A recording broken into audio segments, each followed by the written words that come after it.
Hey, this is Veronica Setsky, and you're watching Pax8 Live.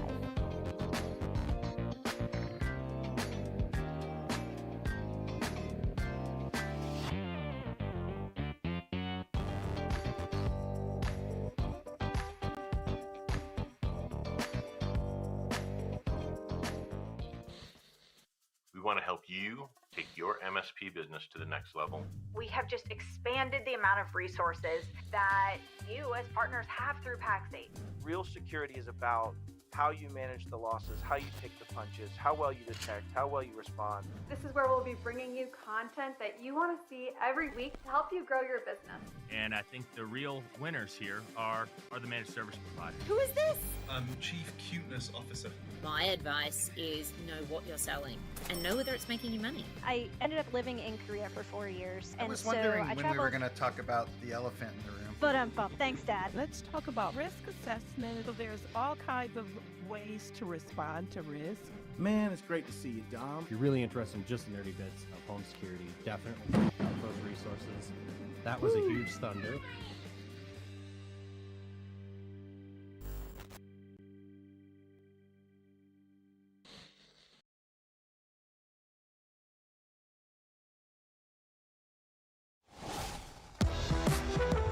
We keep finding ways that we're helping partners, finding either, balance in their life or focus or purpose.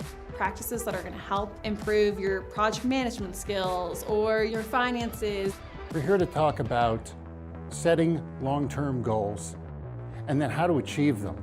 Increasing your quality, therefore becoming the best place in town to work.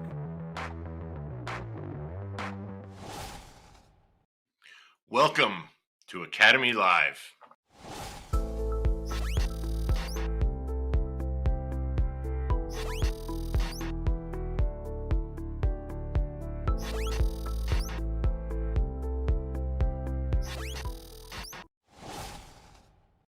Hello, everyone. Today's episode is titled Building Your MSP, and I'm going to give you a peek inside our instructor-led course, Building Your MSP.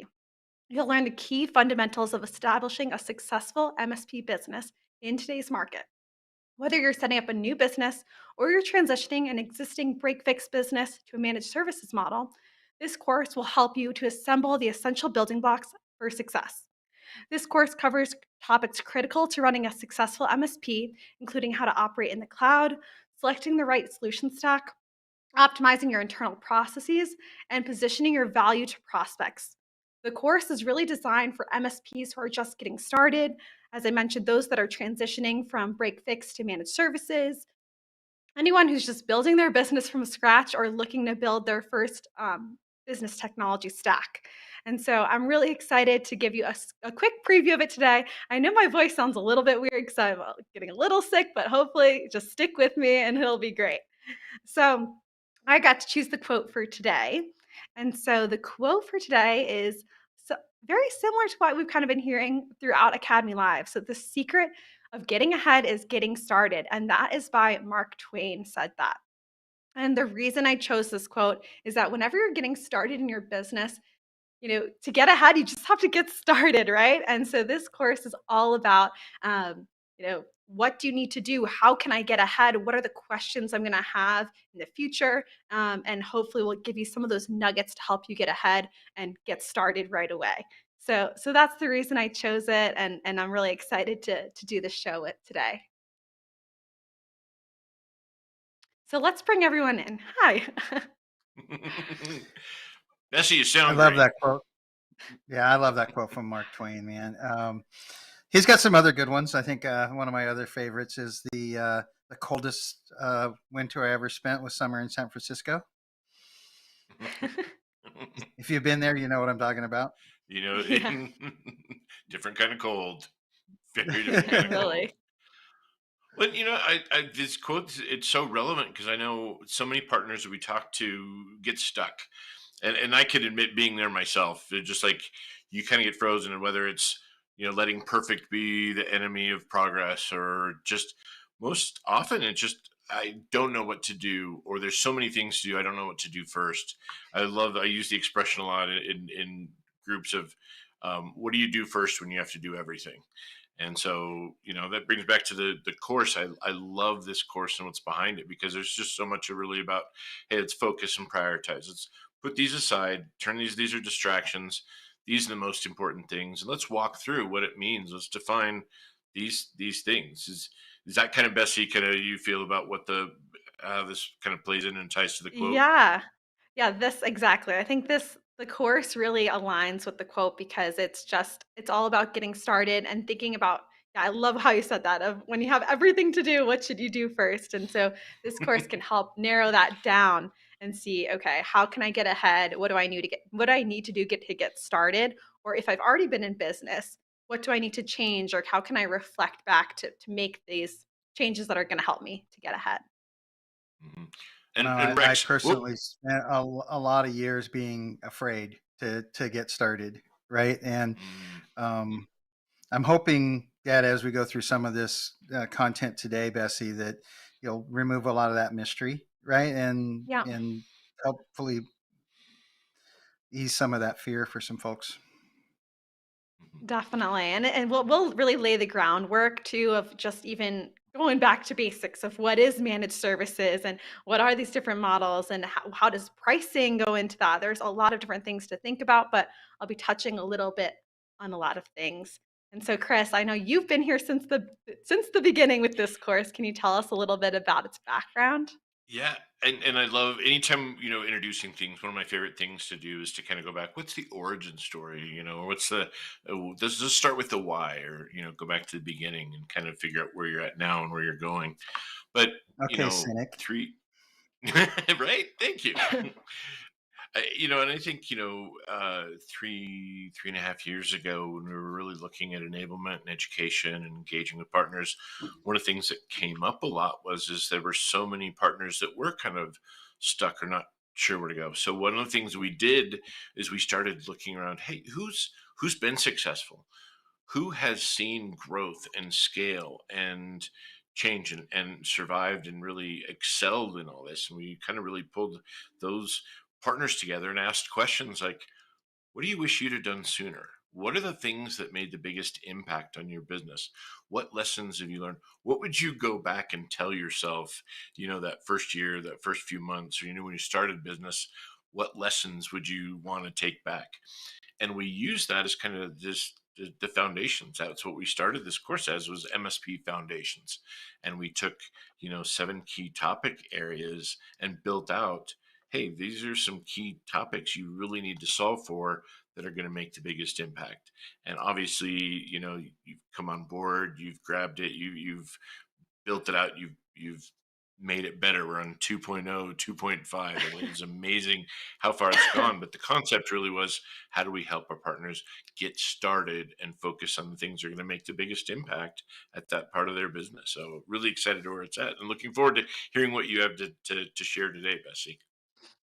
So here I Excellent. go asking a question I don't know the answer to, Chris. But how many participants do you think have gone through this course?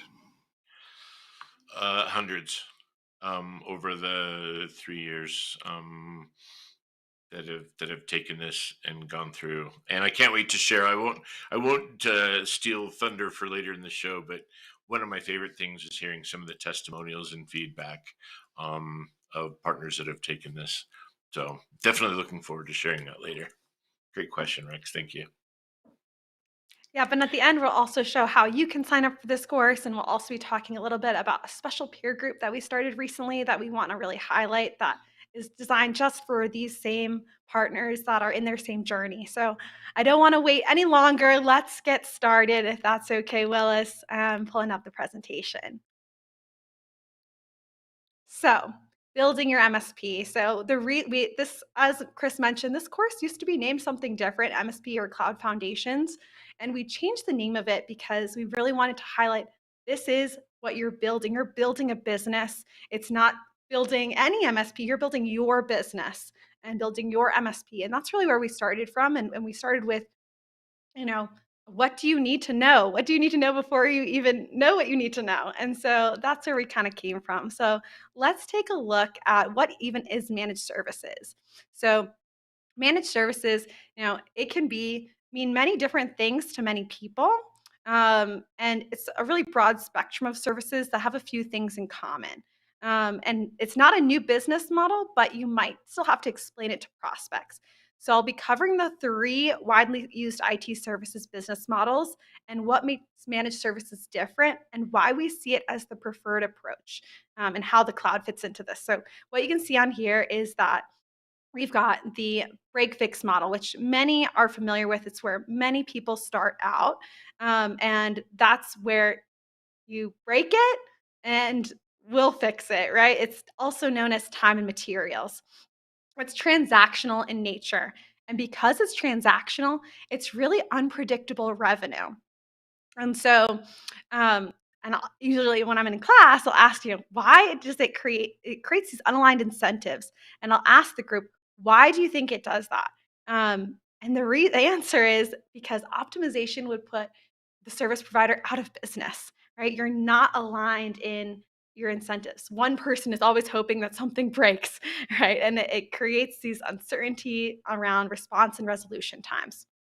So taking a look at the next business model, this is projects. And this is still very popular. Many MSPs still do project work as well, but it's fixed fee, it's negotiated ahead of time, and you'll discuss what work you'll perform and what deliverables you'll have at the end. You'll also discuss payment terms ahead of time.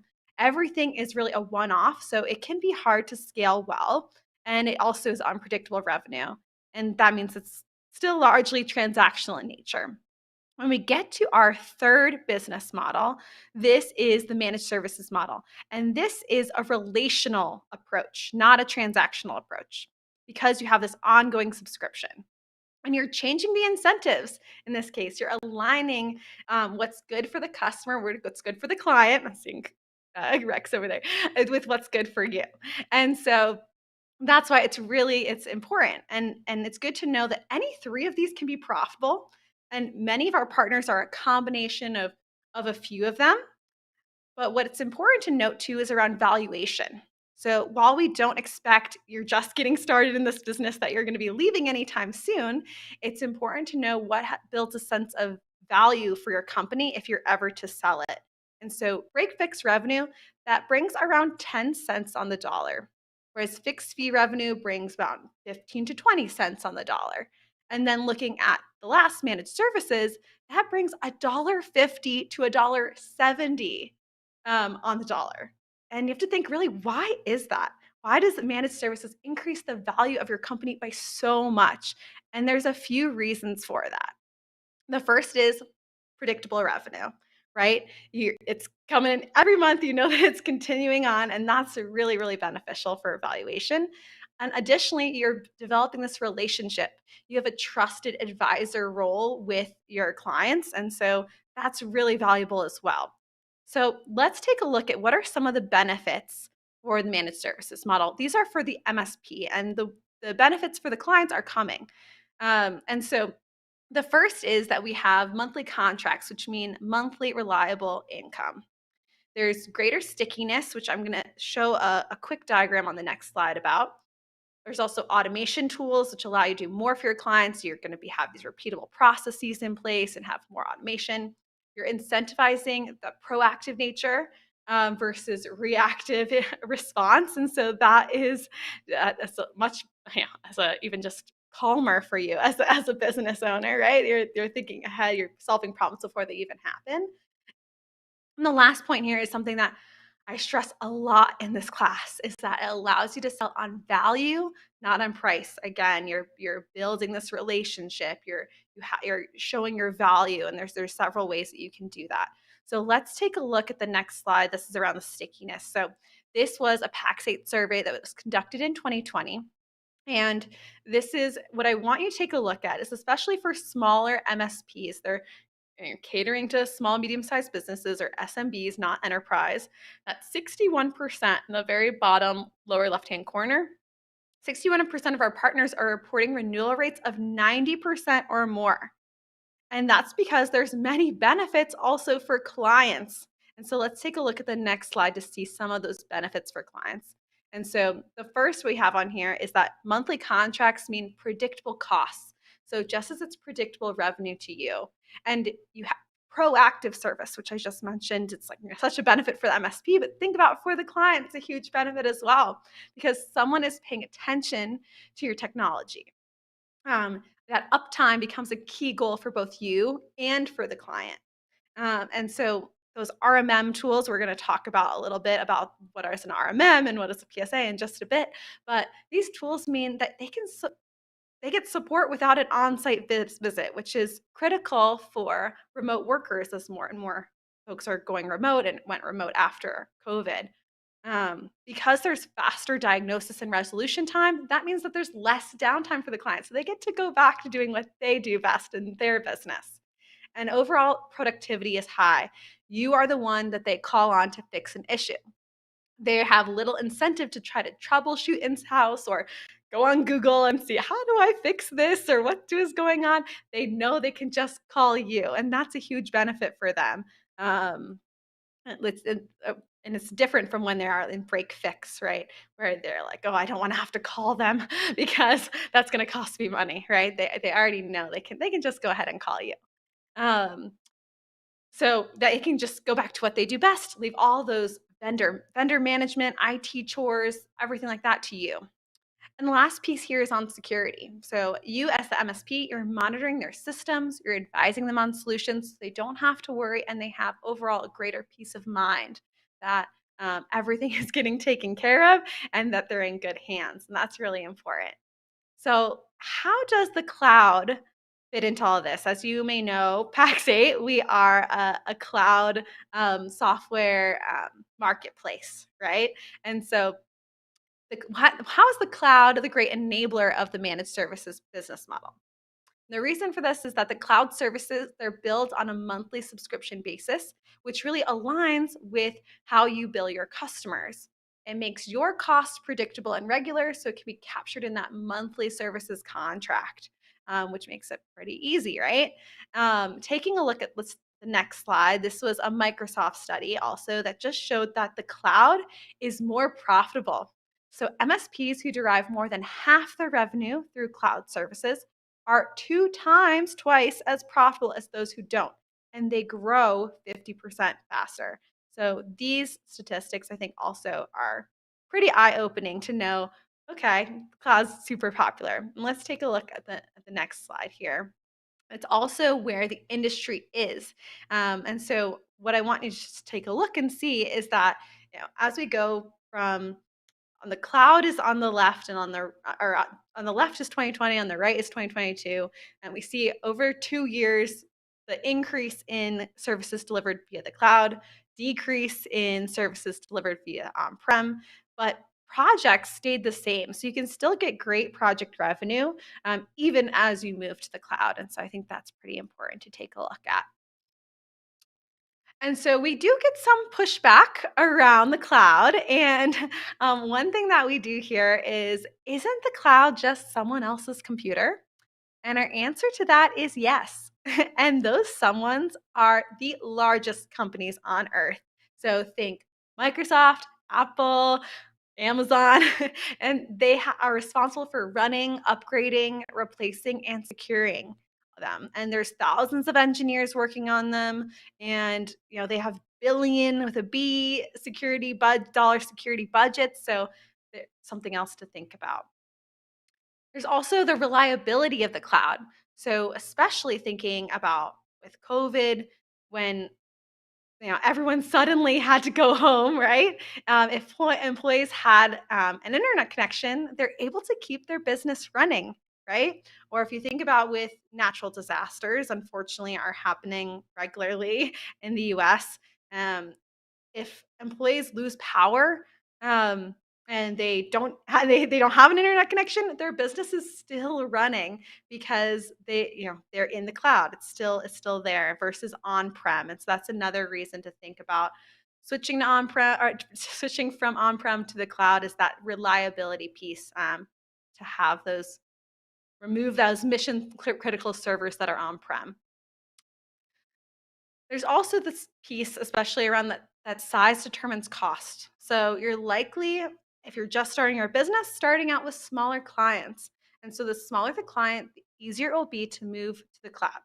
Cloud services, they're easier to secure, and you have to think about the cost. On-prem hardware is cost upfront, or CAPEX, and cloud services are billed per seat or usage base, which is OPEX. So you have to get very, very, very, very large before on-prem is less expensive because you're using fewer seats and less usage. So that's really helpful there too. Next, we're really thinking about a very important piece if you're building your MSP is the stack. And the stack is what's visible every day to your clients. It's the products and the services that you supply. And it's only half of what you're selling, that technology half. The other half is your support and your expertise and the value you're bringing the client. Because again, you're not just a vendor. There's a lot more to what you're doing than just giving them all these vendors, right? And it's vendor management. And so let's take a look at what is even in the stack. These on the screen you'll see are some of the categories that you may choose to include, but we only want you to offer what you want to support. So your stack should really reflect, again, your expertise and what your clients need. Some of this is standard and some is a little less so. And there's two other additional categories that aren't on the screen. They're on the next slide. And these are more emerging cloud offerings, but they can just about be added to that last slide. The first is business phones and telephony. So this is like for Microsoft, it would be Teams. If it's a third party, it could be like Ring Central, Nextivia, Zoom. There's a lot of options out there. I know this has come up a lot in our peer groups. So some have really insisted if you're not offering VoIP, you're leaving that money on the table because it's low effort and low maintenance, and you get that nice recurring revenue. So it's something to really consider adding to your stack. It can be very profitable. The second item there is desktop as a service. So this could be like Azure Virtual Desktop, Citrix, VMware. There's Windows 365 Cloud PC. There's a lot of options out there as well. Amazon Workspaces. So those are two emerging cloud offerings. And there also are some things that are just not as easily available as cloud services, right? Not everything can be, at least not yet, right?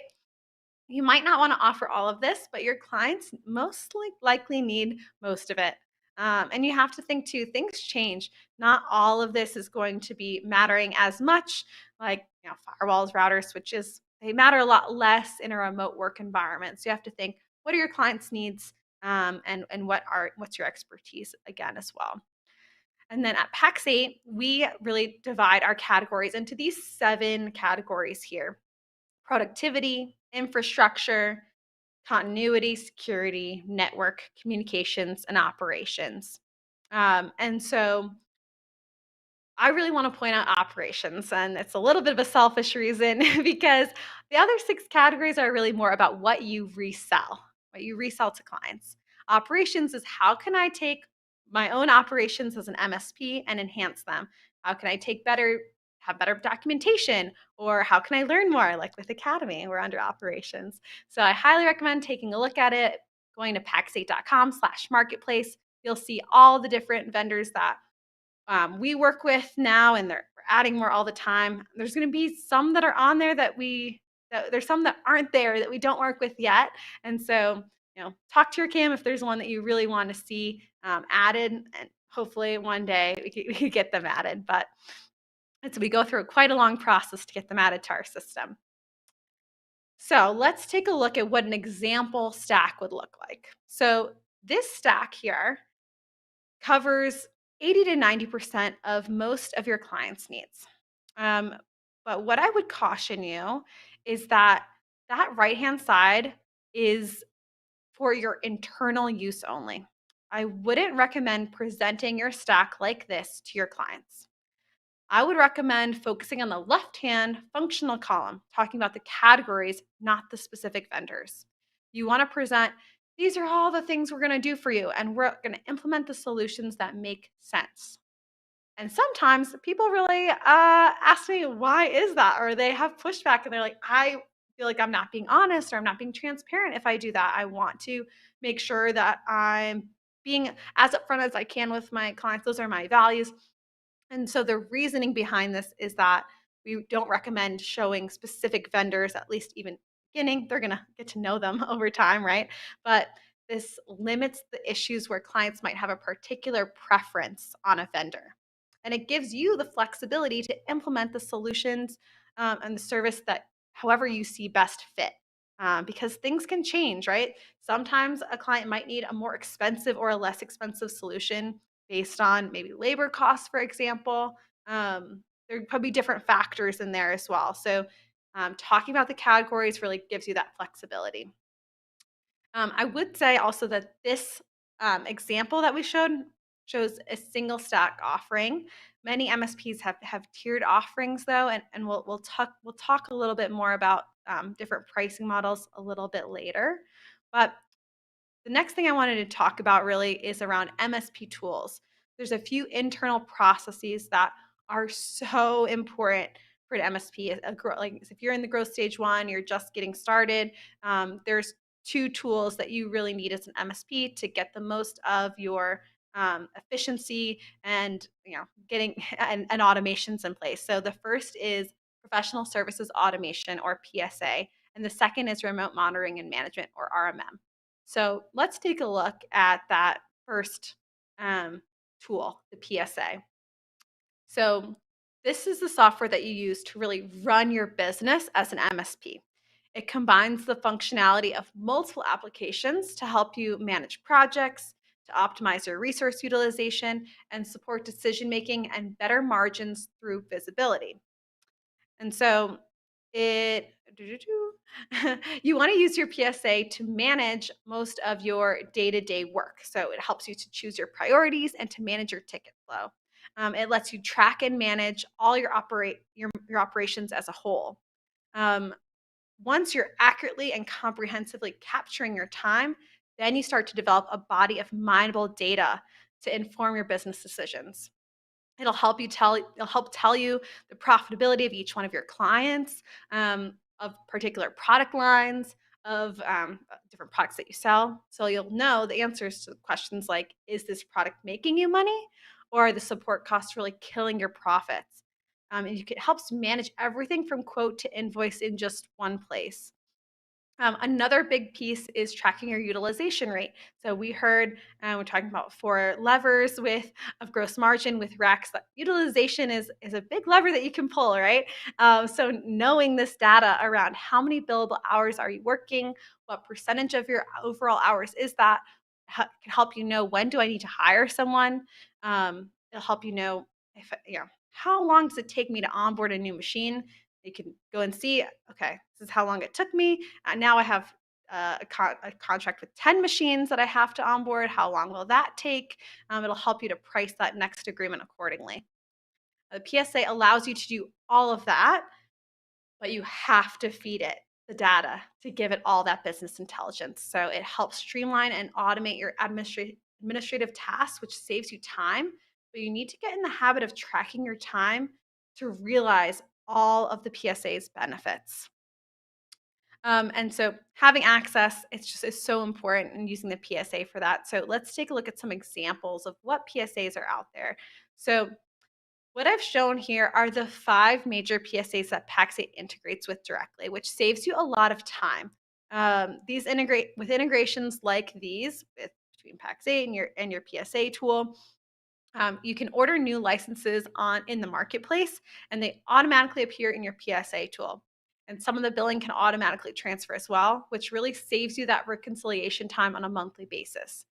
Pax8 has even found that partners that integrate their PSA tool with Pax8 save an average of 6 to 10 hours each month on billing, which is a lot of time, especially for a busy MSP that's just getting started.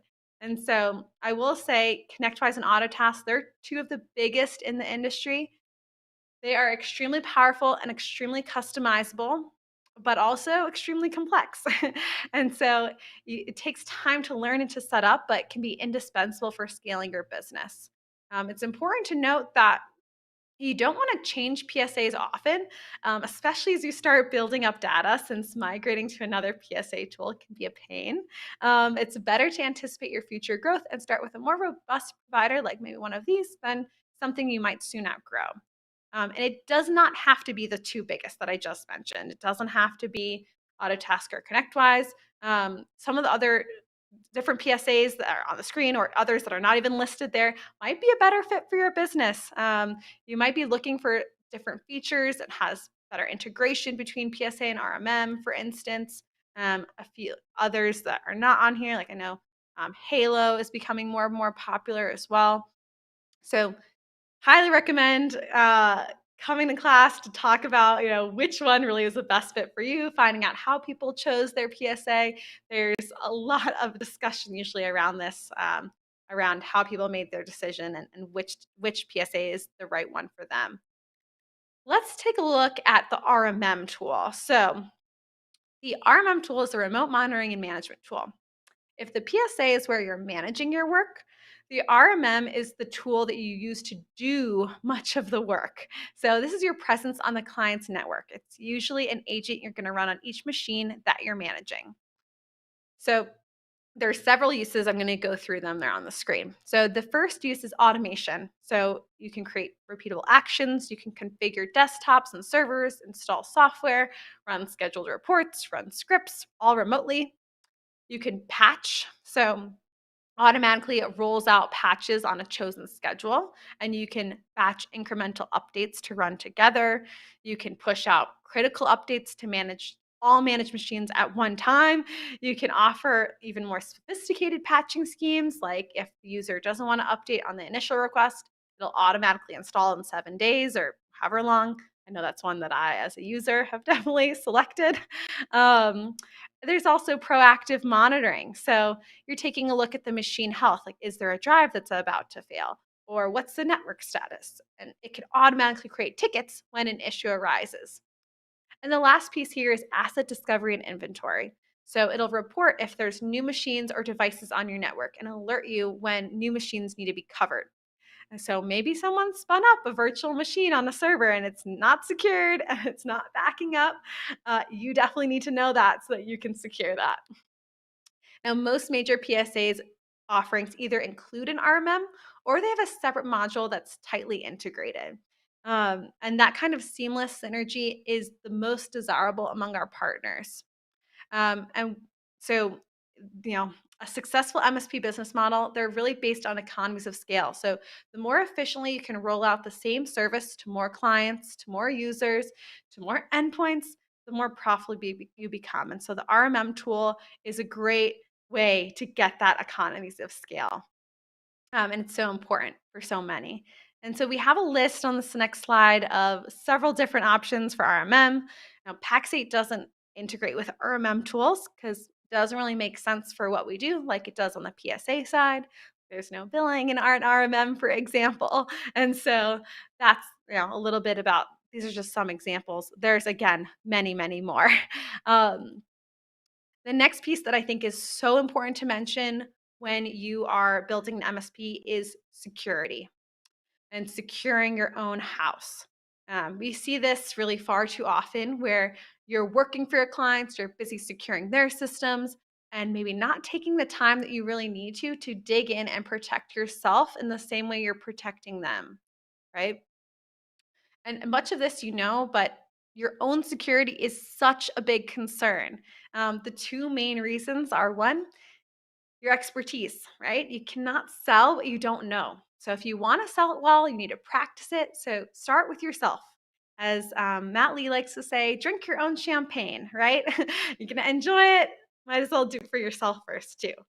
The second reason that security is a big concern is credibility. So if you don't have your own solid foundation, it's hard to appear credible to your clients. And there's also huge financial and reputational costs to even a single breach to your own systems, and that could cost you your entire business. And we like to say your risk profile, it's the sum of all your clients' profiles.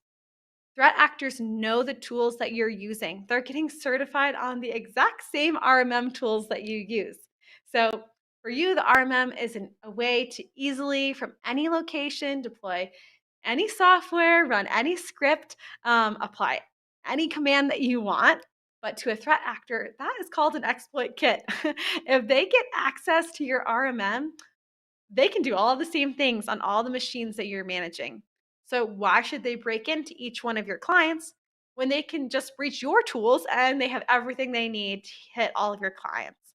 And so that's another reason security is so important. You have to also think about what verticals you serve or you want to serve.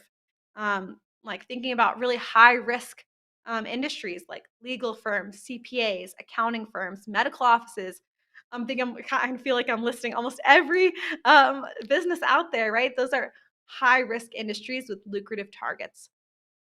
So, you know, you want to think, how likely are my clients individually to be breached or to be targeted for ransomware or malware? And what my risk profile is the sum of all of my clients' risk profiles. So you're as big as target as they are in aggregate. And you cannot let yourself be the weak link in the chain, right? And so that's why I like to talk about this concept of zero trust.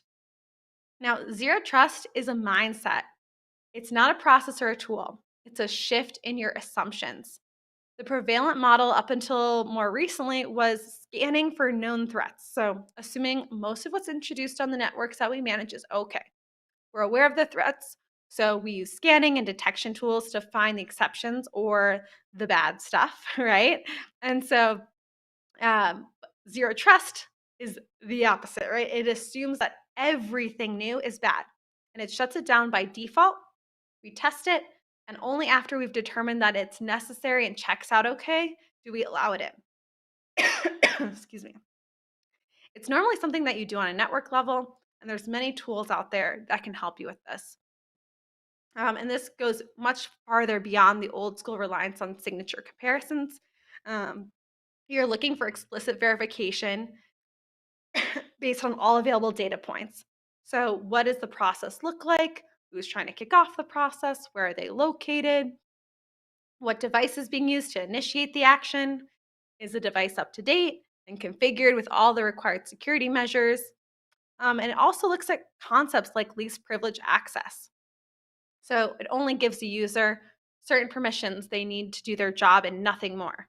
That if the damage is contained to their access level, which lowers the vulnerability. And so it's really looking for strange behavior or out of the norm activity, not just looking for known bad or suspicious signatures, because really you have to think, what use is that against a 0-day threat? And so 99% deployment, it's just not good enough. To lock down almost all of your users, your clients' users, is pointless. We see this often where there's an owner or maybe a CEO who wants to secure their employees but wants to be exempted themselves. They don't want to, have to bother with all the funky password requirements and authentication steps. We like to say that security really is a 3-step process. It's people, and then process, and then technology. So if you're just relying strictly on technology and tools to protect your clients, you're really already behind the 8 ball because you're ignoring the first 2 critical steps of people and process, right? One could argue that the biggest, you could really think about this as the biggest determining factor for your client's security is the relationship that you're building with them. And the reason that I say that is because it's the right kind of conversations with your clients can go a long way. Because you're not going to be just a vendor to them, right? You're going to be their trusted advisor. And so you're running a relational business, not a transactional one, as if you're running an MSP. And if you want to establish yourself as an advisor, they'll trust you and support your counsel. And so saying something like, yes, these added security measures are a little bit to get used to, and it can be a little bit of a pain sometimes, maybe, but these are all the benefits. And here are all the potential consequences of not following this advice. And really, trust me, this is the way to go. Those conversations can go a long way. And so now thinking about what can you do next? There's a lot of, this is about to feel like there's a huge number of things on the slide of things that are the first steps. I know that it feels like there's everything to do, and where do we start? So these are just some of the things that we want you to think about. think about running these security checks on yourself. The first is documenting all your tools so that you know every application and tool running on your system, because you can't lock it down if you don't know about it, right? And using single sign-on. So everywhere you can, use single sign-on. Single sign-on reduces the number of attack surfaces because users only log in once each day and only use one set of credentials. Next is MFA. And so if you use a tool that doesn't support single sign-on, are you using MFA with it? And if you are, you want to really plan for shared access. So maybe if multiple techs need access to an account, know that only one person has a phone. So it's important to plan ahead for that using multi-factor authentication. More and more often, insurance providers are requiring MFA, and it is the most surefire tool to avert successful phishing attacks. So it's something that we really, really recommend. A password manager is also really important. It's going to be used to generate and document secure and unique passwords for every account and monitor breaches to see if your accounts are affected. Next, you want to disable Windows Remote Desktop Protocol, or RDP, on your machines and block the port it uses, which is 3389 at your firewall. This is extremely important, and it's something pretty easy to do. So it's something that we recommend doing right away. Next is documenting and have a documented patching process. So are you regularly checking for firmware updates on network hardware, your printer, your Roku or smart thermostat, anything like that? Also, are you backing up your data? Are you regularly testing those backups? Malware often targets backups for deletion or encryption before hitting the primary server. And that's why offsite backups are a critical part. And the last piece is education. So you know how to spot a phishing email, particularly one that looks like it's coming from one of your biggest clients or accountant. Do you use the SLAM method internally, which is SLAM stands for sender, links, attachment, message. So you're looking for that. So everyone in your company hopefully is familiar with that idea. And you know about cybersecurity issues. I'm going to just do a quick plug for another Pax8 live show called The Game, where each week Matt Lee and Dom Kirby, they go over cybersecurity news. It's important for you to know about those issues so that you can stay aware and you know what's going on in the industry and who's being attacked and how, so that you can be as best prepared as you can be. And there's a lot of different educational resources out there. I also recommend going to academy.pax8.com for some on-demand learning. There's a lot of education out there to help you as you learn more about these cybersecurity issues. And the last piece that I want to talk about is determining your value and talking about it confidently. This is where I find partners are usually the most excited for this part, because it's getting to, okay, how do I make money and how do I share my value? What's my pricing and how do I talk about it? How can I talk about it? So you take a look, there's 6 main pricing models. I don't have time today to go into all of these, unfortunately, but there are advantages and disadvantages of each. I will say most partners usually start with a per user type model because that's how licenses are usually priced, are per user, so you can easily take that. And one other thing to note is we do not recommend a la carte. It's one that it's kind of goes against almost everything we say as an MSP of standardization. And if you're allowing a partner to pick, or your client to pick and choose, they're likely going to miss out important security or backup requirements. And still point the finger at you. So we don't recommend that one. And the last one there, value pricing, is something that we hope everyone is working towards. You've hopefully learned a little something from my this little presentation today. Value, it's all about value. What value are you bringing to your clients? And you want to have pricing that reflects that. And there's some considerations. I am going to go through what are these considerations. The first one, people are sometimes surprised that I say this one, but auto escalation of fees. This has become very standard, and it's something that we recommend you build into your agreement from the very beginning. A 4 to 8% increase annually is pretty standard, especially when you think about current inflation rates. because you know that your costs are going to increase. Your stack will increase, your labor, your health insurance, and so your rates really should too. I know many people hesitate, or they're like, I don't want to do that because they really hate how cable TV companies keep raising rates over time for the exact same service or something like that. But you have to know you're the one responsible for building the relationship and demonstrating your value to clients. And you want to show how you've invested in resources to keep them secure and how you're doing more for them than you were 3 years ago. One great way to show your value is through QBRs, or quarterly business reviews. So you can regularly discover new opportunities, pain points, you can get feedback, and you can show all the different things you've done for them that they didn't even realize, right? You've averted attacks, you've filtered emails, you've solved problems, all this proactive work that's behind the scenes that they might not even know that you're doing, right? It's a great opportunity for you to show them that and tell them that.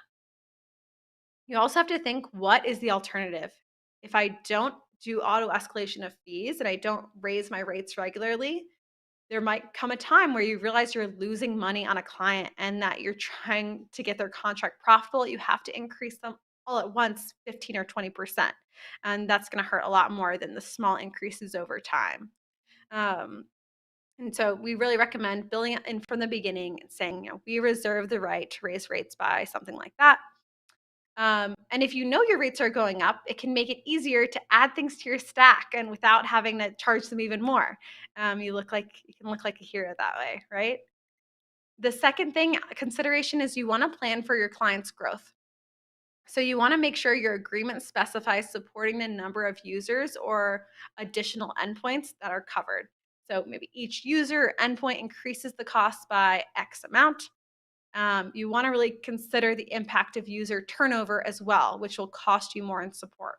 So you could be working with high turnover industries, which is going to have onboarding and offboarding all the time, right? But you still have the same number of users that have stayed the same. The next thing here is just onboarding costs, thinking of that.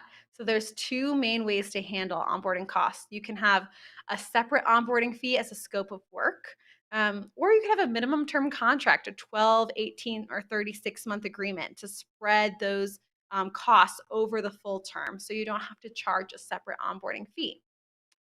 Overall, your agreement should become more profitable over time. You'll gain more experience with the tools and you'll increase efficiency in supporting them. You'll look for automation opportunities whenever you can by having documentation, checklists, repeatable processes. All of these can help you increase efficiency and help push tasks down to lower cost techs that are on your staff. And the very last piece I'm going to talk about today is determining pricing. So this is really highly variable. There's a lot of things to think about.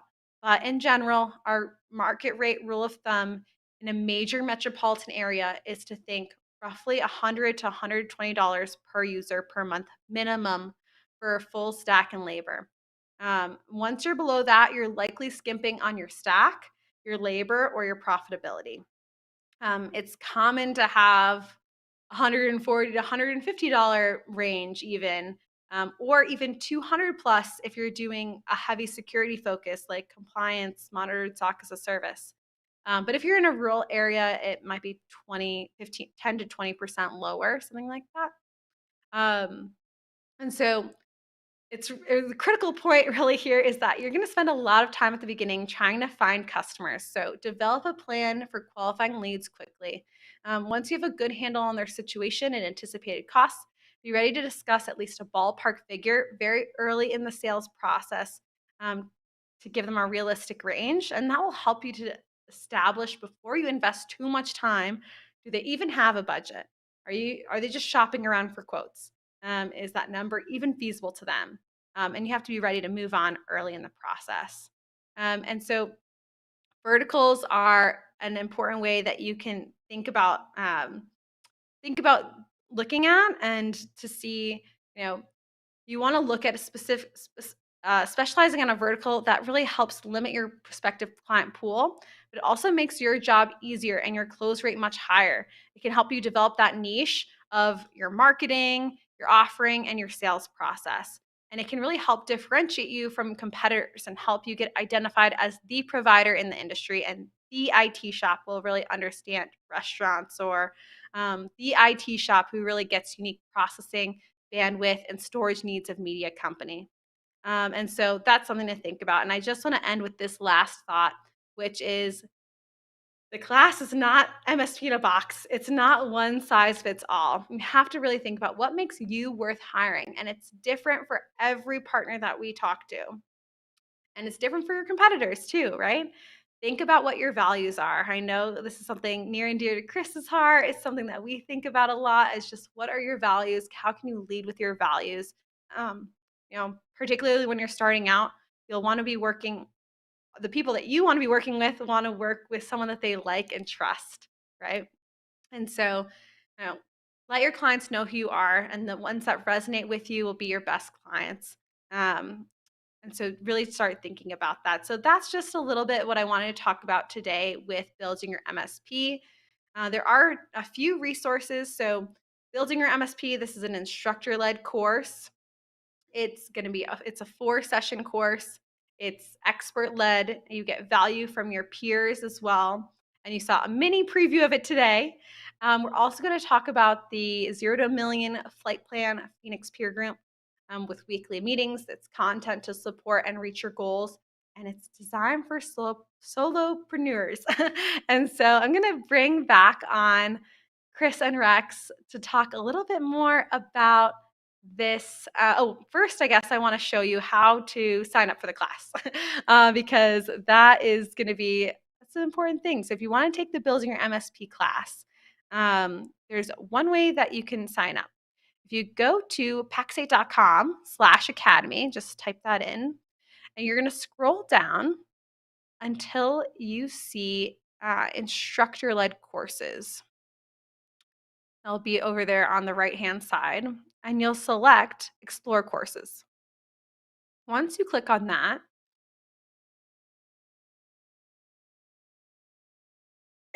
it'll bring you down to Building Your MSP, and you'll click Enroll Now.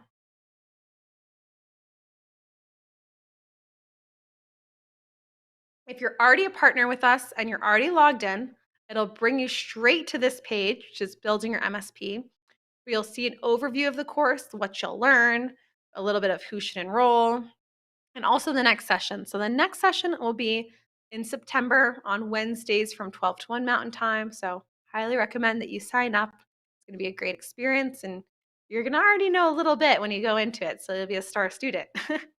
And then you can just check out there. The cost is $250 a seat. And it'll be great to have you. So that's a little bit about how you can sign up for the course. And so now I think I'm ready to bring in Chris and Rex to talk a little bit about what they saw and what we talked about today. I don't know, Bessie. Bessie, I think you should just drop the mic and we should just end the show now. That was Yeah, that was done. incredible. Appreciate that. Chris. Go ahead, Chris. I want to say just how impressed, Bessie. I know coming from education, you're very qualified for the role of the position. You've done an amazing job here at Pax8. I'm thrilled to have you on our team and to have you help take this to the next level. But I just have to comment, listening to you talk about this now versus when you started, it is amazing to see the transformation in how much you absorbed the information, taken ownership of it, and have mastered it. Like to what Rex said, it just felt like you've been doing this all along. Like you've been, doing this for years, and this is secondhand to you. So well done. I'm actually feeling a little teared up. Like you're killing it out there. It was awesome. Chris, I think we have some testimonials. Did you want to take a look at those? Yeah, no, if we could bring some of those up. I'd love to share some of these and kind of read a couple of these off, because this is really kind of showing just the power of, what we're seeing and what we're getting back from the partners, and the feedback. So, Jeff Kidd puts out there, I have a break fix business that I'm looking to convert into an MSP. This course is just what I needed to get going. And that's exactly aligned with kind of how it was designed and set up and who it talks to. So that's a great example. I think we have another one I'd love to share. Um, we can bring another one, and James kind of brings up this is an important process for me to revisit. We've been in business for 20 years, but the focus from this class was much needed to get our businesses sales back on track. And I think that's a great point. I mean, I think it's not just for people just starting off, but people that are just really getting into taking the MSP side of it very seriously. We've talked to people that have been in business for 10, 15, 20 years, but have always just been one person just doing it maybe almost as a hobby, or maybe it's a real business, but it's always been break fix. And now they're looking to transform or to change. And that's really powerful. Did we have time for one more? Yeah, Tyler says, this course has been extremely helpful in identifying my stack. And Bessie talked about that and then talking about it, from what customers want to what they need. Through this, I have a much greater understanding of the MSP model and have a plan on how to move forward in this space, bringing my company to a new level. I love that. Reviewing the stack and having a plan are two key components, and that what this course really focuses on. So just, just wanted to share those. Rex, you want to add anything to the comments from the partners that have taken it? I was just curious how many hours you normally run the class, right? Isn't it like 4 more hours? And we ask you to Yeah. kind of deliver similar content in like 40 minutes. So Yeah. there's some definitely a lot of I stuff that we definitely didn't skipped cover. over quite a lot, right? I think the biggest thing that I really skipped over was what that testimonial just mentioned was the stack. So I really just, what is a stack? And then just kind of skimmed over that. But we really go into what are these different categories? What are some vendors that Pax8 has or doesn't have? We try at Academy to be vendor agnostic.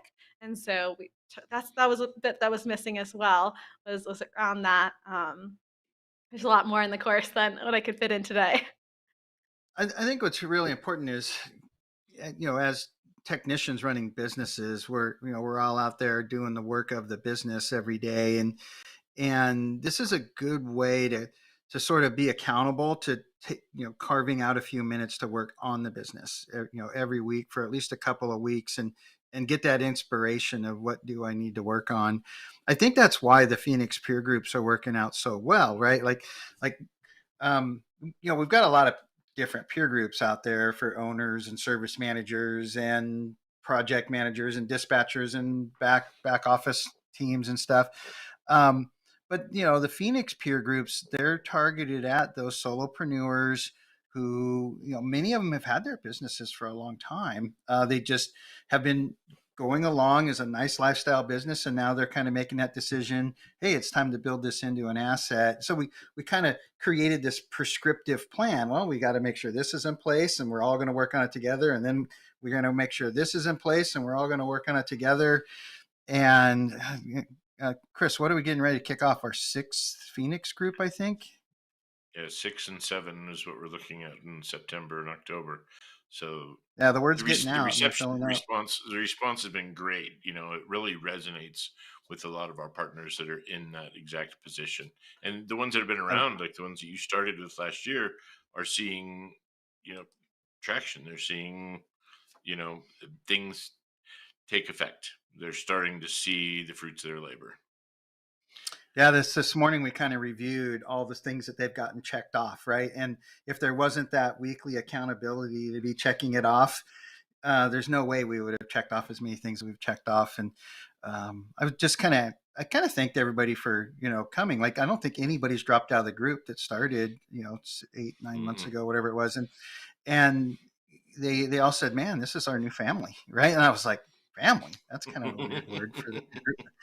But no, yeah, they were all feeling it, and it made me feel so good. So, and it's very touching. I think we have so several people that if you've taken the Building Your MSP course, I know there's several that then converted to being Phoenix peer group members.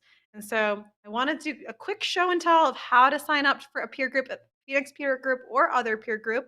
So I'm just going to quickly share a screen again. So if you're going from pax8.com/academy and you are scrolling down, then you'll see and you'll go all the way past instructor-led courses and on demand, all the way down to peer groups. And what you'll see there is start your application today. Now, this is just a quick form that you'll fill out that just tells our team a little bit about your business, with your name, your company name, your email, what role you have. So if you're the owner, if you're going to Phoenix Peer Group, you'd select that, where you are, and you can just submit the form, and that just starts the process so that we can get in touch with you and find out more about your business. And Chris, do you want to share anything else about that? No, it's just that's the way to kick it off and to show interest and to learn more. We'll connect, learn more about your business, about your goals, see if it's a good fit, and if it is, find out what group, what type, what placement, get more information, and then walk you through the registration, enrollment, and onboarding process. So yeah, Rex, anything else you want to add? Nope. I think we Okay. can move into final thoughts.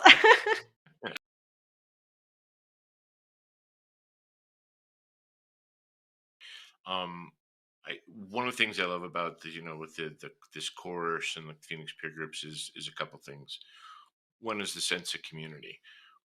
Both in the course, people have a lot opportunity to talk to others that are going through some similar phase in their journey in their business, and to me that's just so powerful. And Rex mentioned people referring to this group as their family, like they're prioritizing that this group of people they're getting to know after these calls week after week and sharing very personal emotional things they're really connecting with.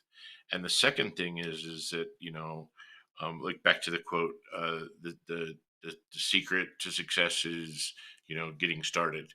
And I think that the peer groups and the courses and things like that provide focus and intent, and what we provide focus and intent on is what we impact. So Bessie, does that sound any of that ring with you? Yeah, definitely. I mean, I 100% agree. I think that was something I was going to mention earlier and I forgot was just, I was showing a small part of the course, right? But you're really missing out if you don't come to the course because you're not building that community. You don't get the chance to ask questions and get that feedback, that engagement as much as here. And we have homework assignments. We're asking you to really be engaged and to come ready to learn. It's not like a webinar where you're just, oh, I can just have my camera off and just sit back. We really ask you to come, be ready to be engaged and to learn a lot and to share what you've learned so that you can help build that community as well. Rex, any last thoughts there? No, I feel like we've really kind of covered it. I've always been excited about the Building Your MSP course. I think like Chris said earlier in the show, hundreds of individuals have gone through that course and they're getting better.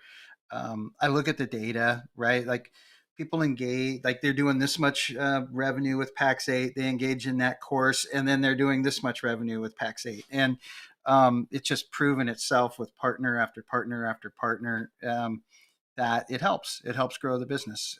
So, I hope everybody takes advantage of what we're doing out there for partner enablement. I would like to remind everybody to like and subscribe. Our show is growing. It's getting bigger. I'd like to invite everybody to go to youtube.com/Pax8Cloud and take a look at the other shows. I'd love what Kristen's doing and what Dom's doing. And I don't know if we have TSP Talk on there yet that James Davis down in Australia is doing, but Pax8 Studios. I wore the shirt today I wanted to represent. So thank you to everybody that helps us put this show on. And I'd like to ask you to think about, what are you going to do differently tomorrow? Bye. Great to see everyone.